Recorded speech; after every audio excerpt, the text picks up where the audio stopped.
नमस्कार, India voice पर स्वागत है आपका। मैं हूं आपके साथ प्रियंका मिश्रा। झारखंड की राजनीति में जिस फेरबदल की पटकथा लंबे समय से लिखी जा रही थी, खबर है कि उसका पटाक्षेप आज शाम 5 बजे ही हो जाएगा।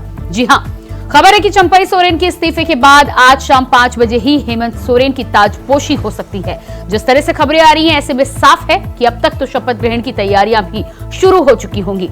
झारखंड में कोलान टाइगर कहलाने वाले चंपई सोरेन ने आसानी से समर्पण कर दिया, यानी चंपई सोरेन से सीएम की कुर्सी वापस लेने में हेमंत सोरेन को जरा भी हील हुज्जत नहीं करनी पड़ी। ऐसा राजनीतिक घटनाक्रमों में बहुत कम देखने को मिलता है। यानी हेमंत सोरेन ने जेल से निकलने के बाद झारखंड की सियासी पटकथा 2 दिन पहले कांग्रेस लीडर सोनिया गांधी ने हेमंत सोरेन से फोन पर बात की और उसके बाद सूत्रों के मुताबिक जानकारी यह है कि सोनिया ने ही हेमंत सोरेन को यह कहा कि 2019 और झामुमो कांग्रेस राजद गठबंधन में उनके नेतृत्व में चुनाव लड़कर सत्ता हासिल की गई और ऐसे में 2024 में भी जनता के बीच यही संदेश जाना चाहिए और यही वजह रही कि चंपई सोरेन के सीएम पद पर रहते हुए भ्रम की स्थिति पैदा हो सकती थी। ऐसे में हेमंत सोरेन कहीं ना कहीं एक बार फिर से राजनीतिक घटनाक्रम के बीच आए और बताया जाता है कि सोनिया की सलाह के बाद हेमंत ने चंपई सोरेन को हटाने का निर्णय ले लिया। यानी ये सब कुछ पहले से तय किया जा रहा था। बता दें कि हेमंत सोरेन के आवास पर आयोजित सत्तारूढ़ गठबंधन के विधायकों की बैठक में उन्हें फिर से विधायक दल का नेता चुन लिया गया। अब सवाल है कि सीएम पद की शपथ लेने के बाद हेमंत सोरेन की कैबिनेट में पुराने चेहरे ही नजर आएंगे या नए विधायकों को भी जगह मिलेगी, ये सवाल अभी भी बरकरार है। हालांकि इसको लेकर भी कहा जा रहा है कि कुछ खास फेरबदल देखने को नहीं मिलने वाला। हालांकि राजनीतिक घटनाक्रम में ये साबित कर दिया है कि झारखंड में कुछ भी हो सकता है और यहाँ कब क्या हो जाएगा ये कोई नहीं जानता। तो झारखंड में जिस तरह से स्थिति बदली है, ऐसे में जिस शपथ ग्रहण का इंतजार किया जा रहा था वो आज शाम 5 बजे ही हो सकती है।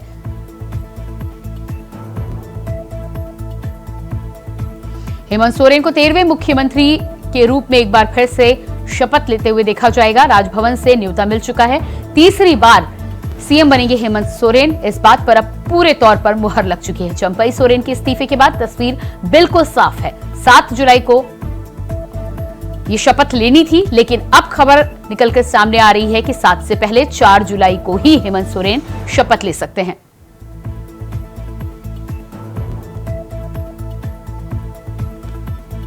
तो हेमंत को राज्यपाल ने शपथ ग्रहण के लिए आमंत्रित किया है। तो आज इसी विषय पर हम चर्चा की शुरुआत करते हैं। हमारे साथ मेहमान जुड़ चुके हैं। प्रदीप सिन्हा जी, नेता बीजेपी से हमारे साथ जुड़ चुके हैं, बहुत स्वागत है आपका। इसके अलावा ऋषिकेश सिंह जी, प्रवक्ता कांग्रेस से हमारे साथ जुड़ेंगे, स्वागत करेंगे उनका। और इसी बीच एएस देओल जी, जेएमएम के प्रवक्ता हमारे साथ जुड़ चुके हैं, आपका भी बहुत बहुत स्वागत है। तो सबसे पहला सवाल देओल साहब आपसे ही, जानकारी ये निकलकर सामने आ रही थी और इस बात को लेकर खबरें लगभग पक्की हो चुकी थी कि हेमंत सोरेन तीसरी बार एक बार फिर से सीएम बनने जा रहे हैं, लेकिन अब जो खबर निकलकर सामने आ रही है कि आज शाम 5 बजे ही होगा शपथ ग्रहण समारोह, क्या कहना है इस पर आपका? देखिए, सबसे पहले तो मैं सबको बधाई देना चाहता हूँ कि हेमंत जी दोबारा आज झारखंड की कमान संभाल रहे हैं। और जो समय की बात हो रही है, देखिए सुबह से ही अहोपेश की स्थिति थी। हमें जो 12 साढ़े 12 बजे तक यही मालूम था जब मैं सीएम हाउस में था कि 7 तारीख को होगा। बट ये प्रेरोगेटिव राज्यपाल जी का है। राज्यपाल जी जब समय देंगे तब वोट कराएंगे। ये अपने हाथ में नहीं है कि मैं इस समय वोट लूंगा और मैं अभी आ रहा हूँ वोट देने। तो राज्यपाल जी ने जो समझा, उनको जब समय मिला, हो सकता है उनका कोई प्रोग्राम हो बात का, इसलिए उन्होंने आज ही बुला लिया। तो उनके आदेश पे आज हम लोग वोट देने जा रहे हैं और मैं तो पूरे झारखंड वासियों को आपके चैनल के माध्यम से बधाई देना चाहता हूँ। बट एक ऑब्जेक्शन है कि जैसे आप इंट्रोडक्शन में जो आपने कहा कि चंपई सोरेन जी की कुर्सी छीन ली गई, तो मुझे इस लैंग्वेज से एतराज है। छीन नहीं ली गई। और हम लोग जब से चंपई सोरेन जी ने सीएम पद की पदभार संभाला था, तो तब से ही हम लगातार कहते आ रहे हैं और बीजेपी भी कहती आ रही थी कि हेमंत पार्ट 2 है और वो हर मीटिंग में कहते थे कि मैं हेमंत जी के काम कर रहा हूँ। तो अब जब हेमंत जी वापस आ गए हैं तो हेमंत जी को उन्होंने पदभार वापस दे दिया, तो इसमें छीन ली गई और उनको डिमीन किया गया, ऐसी लैंग्वेज हमें यूज करने से बचना चाहिए। नहीं, ठीक है, उसमें कोई गुरेज नहीं है। हेमंत जी के सिपाही के तौर पर अगर वो काम कर रहे थे तो बहुत अच्छी बात है, अच्छा सामंजस्य था, उसमें भी कोई सवाल नहीं है। सवाल यहाँ पर ये उठता है कि 3 महीने का कार्यकाल बचा हुआ है और ऐसे में दोबारा कुर्सी संभाल रहे हैं। हालांकि ये पार्टी का फैसला है, लेकिन प्रदीप सिन्हा जी क्या कहना है इस पर आपका? देखिए, भारतीय जनता पार्टी तो ये मानती है कि इनका अंदरूनी मामला है, पार्टी का विषय है ये। पार्टी के लोग या गठबंधन के लोगों ने जो तय किया है वो तय करने के लिए उनकी स्वतंत्रता है। लेकिन एक बात मैं देवल जी से जरूर पूछना चाहूंगा, ये चंपई सोरेन जी को हटाया क्यों गया? या तो बढ़िया काम नहीं कर रहे होंगे, या उनको ये लगा हुआ कि हेमंत सोरेन जेल से वापस आ गए तो खड़ा वापस उनको सौंप दिया जाना। नहीं, लेकिन वो तो ये कह रहे हैं कि उधार की कुर्सी उन्हें मिली हुई थी और ये बात पहले दिन से ही अंडरस्टूड थी कि जब भी हेमंत सोरेन को वापस मौका मिलेगा वो वापस अपना पद ग्रहण करेंगे। मैं वही कह रहा हूँ मैं कि उनको जेल से वापस आए तो 1 सप्ताह बीत चुका है, लेकिन कभी चंपई सोरेन जी का एक शब्द आप बता दीजिए कि अब चूंकि हेमंत जी वापस आ गए हैं जेल से, मैं उनको सत्ता देने के लिए तैयार हूँ, सत्ता सौंपना चाहता हूँ उनको। उनके तो सारे कार्यक्रम तय थे, कल तक के भी कार्यक्रम तय थे, उनको कहीं कहीं जाना था। देवल साहब जी जवाब दीजिएगा इस पर, अगर ऐसा था तो चंपई सोरेन की तरफ से ये पहल क्यों नहीं की गई? सबसे पहले बात मैं आपकी बात से ये ऑब्जेक्शन ये रेज करता हूँ कि जैसे मैंने पहले ही कहा कि उनको हटाया नहीं गया, उन्होंने स्वतः जाके अपना इस्तीफा दिया है। अच्छा। और आप ही जब इंट्रोडक्शन में बता रही थी कि आपने पूरा ये बताया बैकग्राउंड में क्या क्या हुआ, दिल्ली से क्या बात हुई, क्योंकि हमारी देखिए कोalition की गवर्नमेंट है। हमारा ये नहीं चलता कि मोदी जी ने जो कहा अभी तक 10 साल तक की मोदी की गारंटी है, जो मोदी ने बोल दिया वही कानून है। अब देखिए कैसे बैसाखियों पे अब जो नीतीश कुमार बोलते हैं और चंद्रबाबू नायडू बोलते हैं वो मोदी जी को करना होगा। तो हमारी भी गठबंधन की सरकार है और आप ही ने कहा कि दिल्ली से बात हुई, अगर कोलिशन पार्टनर्स को लगा होगा कि हेमंत जी के नेतृत्व में लड़ना चाहिए तो ये डिसीजन कोलिशन और सारे विधायक दल में खाली हमारे विधायक तो नहीं थे, कांग्रेस के भी विधायक थे, आरजेडी के भी थे। तो जब विधायक दल का लोकतंत्र है ना, जो विधायक दल डिसाइड करेगा वही क्या, हेमंत जी ने ऐसा कहा कि नहीं है जो मैं बनूंगा। अच्छा, तो आप कह रहे हैं कि गठबंधन का फैसला है? आप कह रहे हैं कि गठबंधन का फैसला? मैं तो आपकी बात कोट कर रहा हूँ ना, मुझे तो ये कहानी भी नहीं पता था कि सोनिया जी से बात हुई, सोनिया जी ने कहा कि हम, आपने जो स्टार्टिंग में कहा, मैं तो आपकी बात दोहरा रहा हूँ। अच्छा, कि अगर ये बात है तो ये गलत कहाँ से है? लोकतांत्रिक तरीके में जो गठबंधन चाहेगा वही होगा। अभी तो अब आप बता दीजिए ना कि 240 सीटें लेके बीजेपी सेंटर में क्या अपने फैसले चला सकती है? उनको तो जेडीयू और चंद्रबाबू नायडू को पूछना ही पड़ेगा ना। अच्छा, तो मजबूरी में हेमंत सोरेन एक बार फिर से मुख्यमंत्री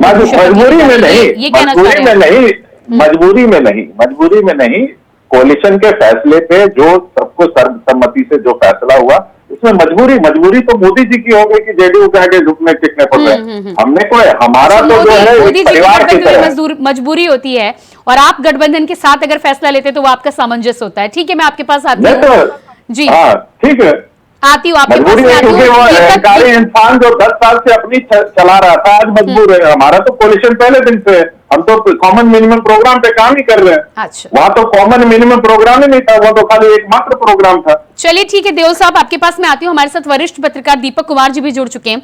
दीपक कुमार जी, आज शाम 5 बजे शपथ ग्रहण होने वाली है और तीसरी बार एक बार फिर से मुख्यमंत्री पद संभालने वाले हैं हेमंत सोरेन।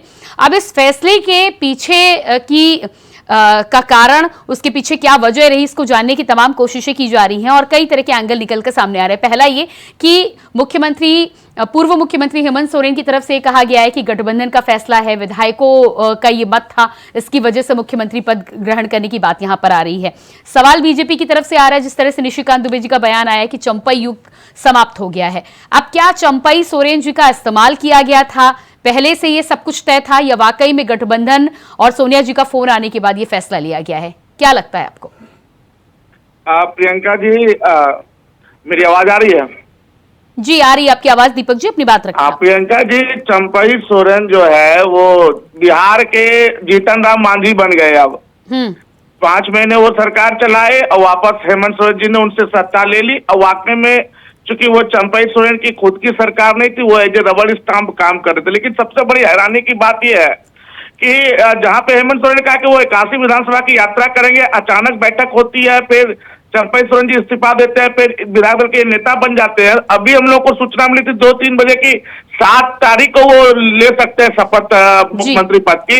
अचानक शाम में कि अब सिर्फ वही लेंगे, मंत्रिमंडल का विस्तार बाद में। तो ये जो नाटकीय क्रम चल रहा है, इससे भले हेमंत सोरेन को कितना फायदा होगा, लेकिन आम जनता को लाभ नहीं मिल पाएगा और आम जनता के बीच में इसका मैसेज गलत जा रहा है। और यही अगर इसको अगर सत्ता लोलुपता तो अगर जनता देखने लगेगी कि हेमंत सोरेन आने के साथ कुर्सी के बिना जिंदा नहीं रह सकते हैं, तो वो जो जेल से जमानत से बाहर निकले हैं वो फिर उनको जनता का सिंपैथी नहीं मिल पाएगा।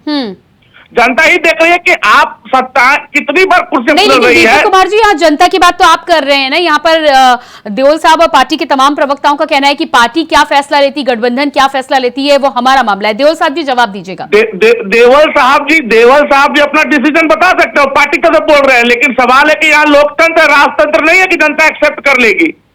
यहाँ पे जनता के ऊपर इसका नेगेटिव असर पड़ रहा है कि अचानक जिस तरह से घटनाक्रम बदल रही है। और जहां तक बात है कॉमन मिनिमम प्रोग्राम, देवल साहब बताइए कौन सा कॉमन मिनिमम प्रोग्राम जमीन पे उतरा है झारखंड में? देवल साहब जवाब दीजिएगा, आता है। फिर मैं ऋषिकेश जी के पास जाऊंगी। हाँ, सबसे पहले तो दीपक जी को ये पता होना चाहिए कि ये जो घटनाक्रम चेंज हो रहा है कि 7 तारीख को था, चाहे अभी 5 बजे ले रहा है, तो ये क्या हमारा डिसीजन है कि हम 4 बजे लेके? Can we dictate the governor और what time we will take the oath? It is on the duty of the governor and it is the power of the governor to give us time. अब ये तो दीपक जी को governor साहब से पूछना चाहिए कि क्यों उन्होंने क्या ये क्यों चेंज कर रहे हैं 7 तारीख और आज ही 4 तारीख की चेंजेस क्यों हो रही है? ये मेरे प्रीव्यू में नहीं है और मैं इसका जवाब भी नहीं देना चाहता हूँ। और दूसरी बात है कि जो अगर हमारा काम हम जनता के बीच में जा रहे हैं, राजतंत्र नहीं है ये, लोकतंत्र है। राजतंत्र पिछले 10 साल में लोगों ने देखा है कि राजतंत्र क्या होता है, और हमारा झारखंड में लोकतंत्र है। हमारा काम हो रहा था तब हमको 2 से 5 सीटें हुई है लोकसभा में, और इस बार बीजेपी को हम कहीं, आप देखिएगा हमारी कम से 60+ सीटें आएंगी झारखंड। अगर जनता, और हम तो पहले से कहते आ रहे हैं जनता के कोर्ट में, हम जनता के कोर्ट को ज्यादा विश्वास रखते हैं।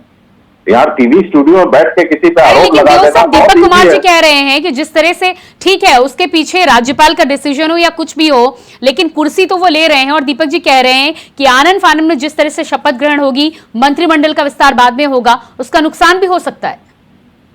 तो भाई हम कर रहे हैं तो हम अपना चाहेंगे, नुकसान हमको होगा तो इनको तकलीफ क्यों होगी? हम सब प्रोज एंड कॉन्स देख के कोई डिसीजन लेते हैं ना। हम तो जनता के, हम जान रहे हैं जनता क्या चाहती है। नहीं, उनको तकलीफ की कोई बात ही नहीं है देओल साहब, वो तो अपना विचार वहां पर व्यक्त कर रहे हैं, जाहिर सी बात है। देखिए हम भी जो भी हम डिसीजन ले रहे हैं, हम भी ऐसा थोड़ी है कि हमारे विम्स एंड फैंसीज पे हम गवर्नमेंट चलाते हैं। हम जनता की इच्छाओं पे गवर्नमेंट चलाते हैं, कोalition की इच्छाओं पे, जो विधायक हमारे हैं उनकी इच्छाओं पे सरकार चलती है। ऐसा थोड़ी है कि खड़े होकर क्लास लेते हैं। आपने देखा होगा दिल्ली में कितने वीडियोस आते हैं, मोदी जी बैठे हैं, एक मिनिस्टर को खड़े होकर क्लास मास्टर। और प्रियंका जी, हमारी सरकार चलती है। प्रियंका जी, मैं ये कहना चाह रहा हूँ देवल साहब को कि देवल साहब को ये जानकारी, ठीक है उनका अपना आकलन होगा, ये जो 5 सीटें मिली है, 5 ST सीटें, ये हेमंत सोरेन की सिंपैथी की वजह से मिला है। राज्य सरकार के कार्यों का परिणाम नहीं, लोकसभा का चुनाव था। हाँ, अब जो सीटें आप चुनाव में जीतेंगे विधानसभा, वो आपके कार्यों का रिजल्ट होगा कि आप कितना जीत पाएंगे। That was the sympathy vote, that was not the action vote. आप ये मत सोचिए कि आपके कार्य के कारण वो 5 सीटें मिली। और मैं यही कह रहा हूँ देवल साहब कि जिस तरह घटनाक्रम बदल रहा है, सिंपैथी वोट आपका गड़बड़ा सकता है। नहीं, तो भाई दीपक जी शुक्रिया आपको ये पॉइंट उठाने के लिए। तो इसका मतलब पिछले 5 साल में मोदी सरकार ने कोई काम नहीं किया कि उनको 300+ सीटों से 240 आ गए। सेम लॉजिक तो सेंटर पे भी अप्लाई होता है ना। तो बीजेपी सरकार फेल थी सेंटर में, उन्होंने पब्लिक का काम नहीं किया, तो उसका जवाब प्रदीप सिन्हा देंगे कि भाई इनकी सीटें क्यों कम हो गई, हमारी तो चलो सिंपैथी में आ गई। पर हम जान रहे हैं कि हमारी सीटें क्यों आई। और आगे आप विधानसभा में देखिए, मैं कोई नॉस्ट्राडामस नहीं हूं या मैं भविष्य की भविष्यवाणी नहीं कर सकता। हम जो भी कर रहे हैं जनता के लिए कर रहे हैं, और जनता के बीच में जाएंगे, बीजेपी भी जाएगी जनता के बीच में, हमारी कोalition भी जाएगी। और जिसको जनता को लगेगा कि हमने सही काम, हम अपनी बातें रखेंगे। अगर जनता को लगता है कि हमने अच्छे काम किए हैं और हमारे साथ धोखा हुआ है, तो जनता हमको वोट देगी, नहीं तो बीजेपी को वोट देगी। तो जनता को कोई डिक्टेट नहीं कर सकता, और जनता सबसे पावरफुल है। नहीं, बिल्कुल ठीक कह रहे हैं आप। यही बात दीपक जी दोहराने की कोशिश भी कर रहे हैं कि पहले जो आपको वोट मिले हैं, हाँ, वो काम के बल पर नहीं मिले हैं। और जाहिर सी बात है, बीजेपी की अगर आप बात करें तो जितनी भी सीटें मिली हो, देओल साहब सरकार तो उनकी बन गई। अब देखना ही होगा कि विधानसभा में आगे क्या होता है। आपके पास मैं आती हूँ, लेकिन ऋषिकेश सिंह भी काफी देर से बने हुए। सरकार तो हमारी भी है झारखंड में। नहीं, अभी तो है, अभी 3-4 महीने का इंतजार करना होगा ना, एक बार फिर से आप चुनाव में आगे भी जाने वाले। रहेगी, आगे भी रहेगी, आगे भी रहेगी। ठीक है, ऋषिकेश सिंह जी हमारे साथ कांग्रेस से बने हुए। ऋषिकेश सिंह जी, काफी इंतजार आपको करना पड़ा। आज शाम 5 बजे जिस तरह से एक बार फिर से शपथ ग्रहण होने वाला है, और पहले तो ये माना जा रहा था कि मंत्रिमंडल का विस्तार भी होगा, लेकिन थोड़ा और इंतजार करना होगा, क्या कहना है इस पर आपका?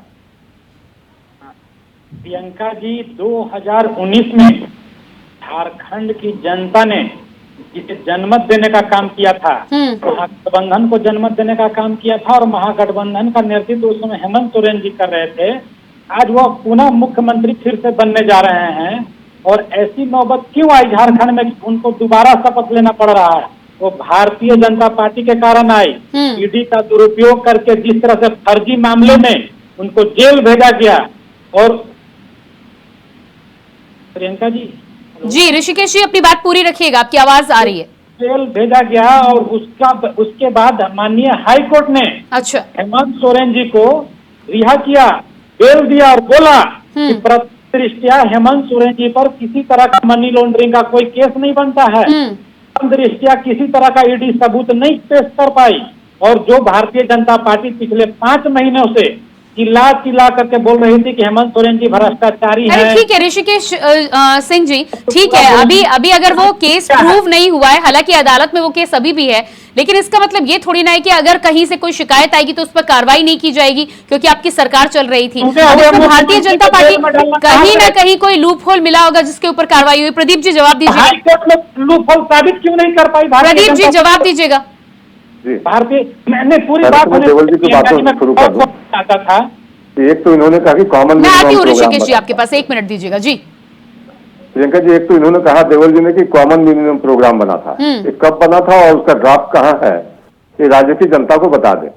और मैं समझता हूँ कि झारखंड मुक्ति मोर्चा के नेताओं ने राज्य के सभी लोगों को बेवकूफी समझ रखा है कि देवल जी कह रहे हैं कि नहीं, राज्यपाल ने तय कर दिया कि 7 की बजाय 5 को ही होगा। अरे इतनी समझ तो हम लोगों को भी है कि जो शपथ लेने वाला होता है नेता विधायक दल, वो स्थान भी बताता है कि हम मोराबादी मैदान में करेंगे, दिन के 12 बजे करेंगे या रात के 12 बजे करेंगे, इंडोर करेंगे, आउटडोर करेंगे। तो आप ये कह रहे हैं कि प्रीपोन करने का निर्णय जीएमएम का रहा है? इस तरह से बरगलाने की कोशिश नहीं कीजिए आप कि वो राज्यपाल महोदय ने 7 के बजाय 5 कर दिया। तो आपका ये कहना है प्रदीप जी, आपका ये कहना है कि प्रदीप जी राज्यपाल ने समय चेंज नहीं किया, महागठबंधन ने समय चेंज किया है? निश्चित रूप से जो नेता विधायक दल होता है वो बताता है कि हमें अमुक तारीख को अमुक बजे इतने बजे, क्योंकि मुहूर्त वगैरह तय करते हैं लोग, मुहूर्त के हिसाब से शपथ लेते हैं। जवाब दीजिएगा इस पर। देखिए, जहाँ तक मुझे जानकारी है कि आज तक तो राज्यपाल जी के ही जानकारी होता रहा है। अधूरी अब हो सकता है भाई, हम थोड़ी समझ वाले लोग हैं, अधूरी जानकारी करते हैं, हम सब कुछ सोच विचार कर छाते तो कॉमन मिनिमम प्रोग्राम पर आपने झूठ बोला बैठ नहीं, लेकिन देव साहब फिर ऐसे में तो फिर ये बात प्रूव होती है ना कि जल्दबाजी जेएमएम और महागठबंधन को है एक बार फिर से हेमंत सोरेन को मुख्यमंत्री बनाने को लेकर। देखिए, अब जल्दबाजी है कि नहीं है, ये बातें तो अब पहले वोट ले ले। मतलब इतनी जल्दबाजी है कि 7 की बजाय पहले 5 और उसके बाद 5 के बाद 4 को ही 5 बजे हो जाएगा शपथ ग्रहण। देखिए, मैंने आपको पहले भी कहा कि क्या घटनाक्रम बदला, क्या नहीं हुआ, इसके जवाबदेही, इसका जवाब माननीय मुख्यमंत्री देंगे।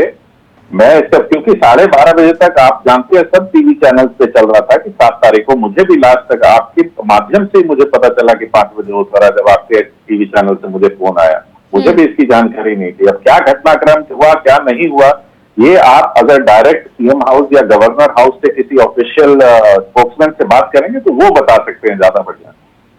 हम तो क्या से बता रहे हैं ना, मेरे हिसाब से तो गवर्नर साहब ने उनको पहले बुला दिया। अब इनको जानकारी अंदर की, क्योंकि गवर्नर बीजेपी के हैं, इसलिए जानकारी बीजेपी वालों को ज्यादा हो सकती है। चलिए, समय मेरे पास ज्यादा नहीं, ऋषिकेश सिंह जी अपनी बात पूरी कीजिएगा। और दूसरी बात, एक सवाल का जवाब ये भी दीजिएगा कि क्या चंपाई सोरेन पर आपको भरोसा नहीं था? महागठबंधन का ये फैसला जिस तरह से आया है, और जानकारी ये भी कि सोनिया गांधी ने फोन पर सियासी सलाह दी है, तो क्या आपको चंपाई सोरेन पर बिल्कुल भरोसा नहीं था? यही वजह है कि मुख्यमंत्री बदलवा रहे हैं? ऋषिकेश जी, उनकी क्षमता पर, लेकिन ऐसी कोई बात नहीं थी। झारखंड की जनता हेमंत सोरेन जी के नेतृत्व में जनमत दिया था, और पुनः हम लोग झारखंड का चुनाव में हेमंत सोरेन जी के नेतृत्व में ही चुनाव लड़ेंगे। इसलिए हमने, मेरा सवाल है क्या चंपाई सोरेन पर भरोसा नहीं था आपको? चंपाई सोरेन पर भरोसा था, तब तो उनको हम लोग मुख्यमंत्री बनाए थे। लेकिन जब हेमंत सोरेन जी रिहा हो गए, जिनको झारखंड की जनता चुनने का काम की, तो हम लोग पुनः उनको जिम्मेवारी दिए और महागठबंधन का सामूहिक निर्णय है ये। महागठबंधन हेमंत सोरेन जी के नेतृत्व में चुनाव में जाएगी और महागठबंधन का चुनाव में प्रचंड बहुमत मिलने वाला है।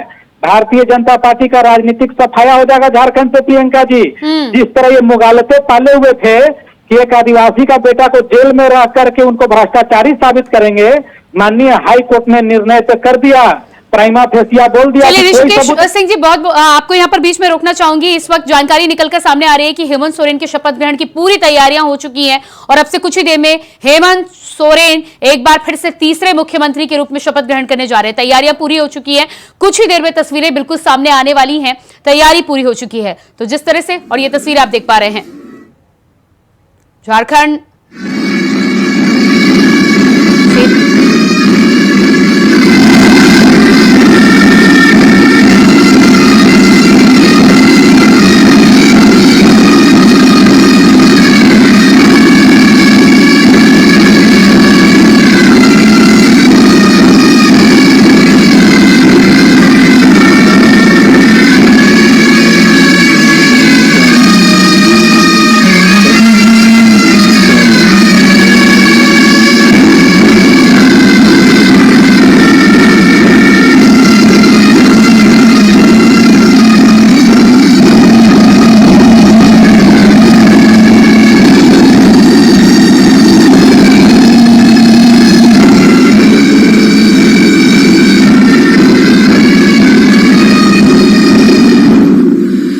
Honorable Governor to present the bouquet.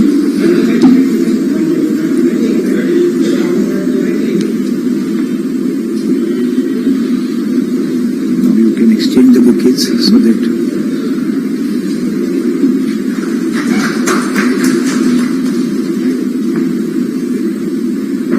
इनको देना है, इनके लिए था क्या?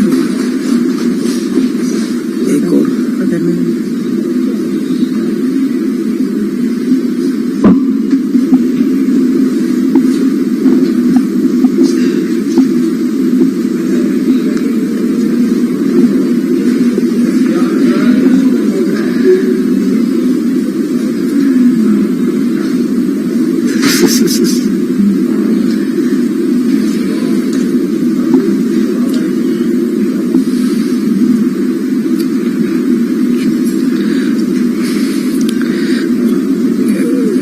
सभी अतिथि बगल वाले कक्ष में चाय पान हेतु आमंत्रित हैं।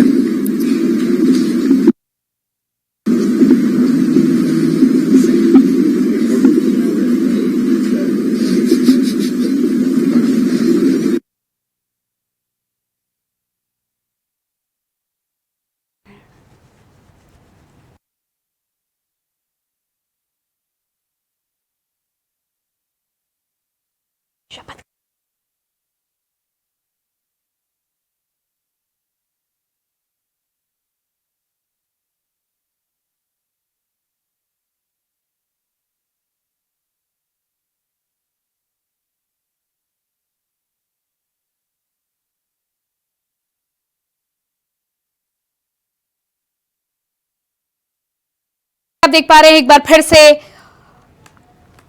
झारखंड के मुख्यमंत्री बने हेमंत सोरेन। तीसरी बार शपथ ग्रहण करने के बाद झारखंड की कमान एक बार फिर से हेमंत सोरेन के हाथ। चंपई सोरेन के इस्तीफे के बाद कहीं ना कहीं यह माना जा रहा था कि हेमंत सोरेन एक बार फिर से मुख्यमंत्री बनेंगे, लेकिन इस पूरी कहानी का समापन आज ही हो गया और राजभवन में आज हेमंत सोरेन ने एक बार फिर से झारखंड के तीसरे मुख्यमंत्री के रूप में तीसरी बार शपथ ली है। 13वें मुख्यमंत्री के रूप में एक बार फिर से हेमंत सोरेन झारखंड राज्य के नए मुख्यमंत्री के रूप में काबिज हो चुके हैं। तो तस्वीरें आपने देखी, राजभवन से ये तस्वीरें निकलकर सामने आई। सीपी राधाकृष्णन ने हेमंत सोरेन को एक बार फिर से झारखंड के मुख्यमंत्री के तौर पर शपथ दिलाई। तो हमारे साथ तमाम मेहमान जुड़े हुए थे। प्रदीप सिन्हा जी भारतीय जनता पार्टी से, एस देओल जी जेएमएम प्रवक्ता, ऋषिकेश सिंह जी कांग्रेस से और दीपक कुमार जी वरिष्ठ पत्रकार। आप सभी का मैं बहुत बहुत धन्यवाद करना चाहूंगी। और इसी के साथ जिस खबर को लेकर अभी तक सस्पेंस बरकरार था, अब उस खबर से पर्दा उठ चुका है। तीसरी बार राज्य के मुख्यमंत्री के तौर पर हेमंत सोरेन शपथ ले चुके हैं और झारखंड की कमान एक बार फिर से हेमंत सोरेन के हाथ। तो फिलहाल इस कार्यक्रम में इतना ही। खबरों के लिए बने रहिए इंडिया वॉइस के साथ। मुझे दीजिए इजाजत, नमस्कार।